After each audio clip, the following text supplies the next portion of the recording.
Mr Barroso, every time I ask you what is your plan B, you say there's no need. And every time I predict that another country is on the verge of a bailout, you say, no, no, there's no problem. And here we are, on the verge of the second Greek bailout, and you say there is no alternative. We must continue down this route. We must ignore the fact that the Spanish bond markets are telling us that they are going to be next. What a fine mess you've got us into.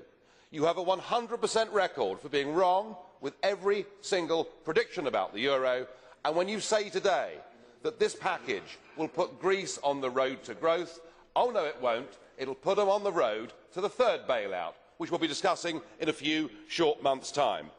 I have to say, I find it a truly sickening sight to see the country that actually invented democracy being bullied by you and the increasingly appalling International Monetary Fund, and being told they have to accept this austerity package.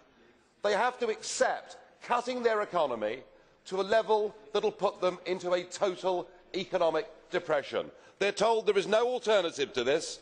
It's a form of sadomonetarism, and it's sending them crazy. They're on the streets and there's violence, and frankly, this can only get worse. You've stripped them, not just of money, you've stripped them of their democracy. So what good Europeans, really good Europeans, would do is to provide an alternative, to help the Greeks re-establish their own currency, to allow them to devalue, to let them to renegotiate their debts because their debt to GDP ratio has passed the point of no return.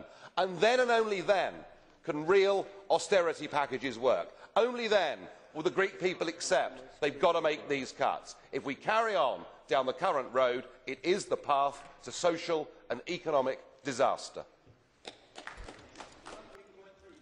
20 years ago, we were part of the exchange rate mechanism. We were trapped trying to peg ourselves against the Deutschmark with interest rates that were double what they should be. It cost 1 million British people unnecessarily their jobs. Mercifully, we crashed out of the exchange rate mechanism, interest rates came down, and we had a happy time during the 1990s. You cannot fuse together different economies with different rates of growth, with different patterns of trade across the world. We learnt our lesson. We didn't join the euro, thank God. You, I'm afraid, are currently trapped inside an economic prison.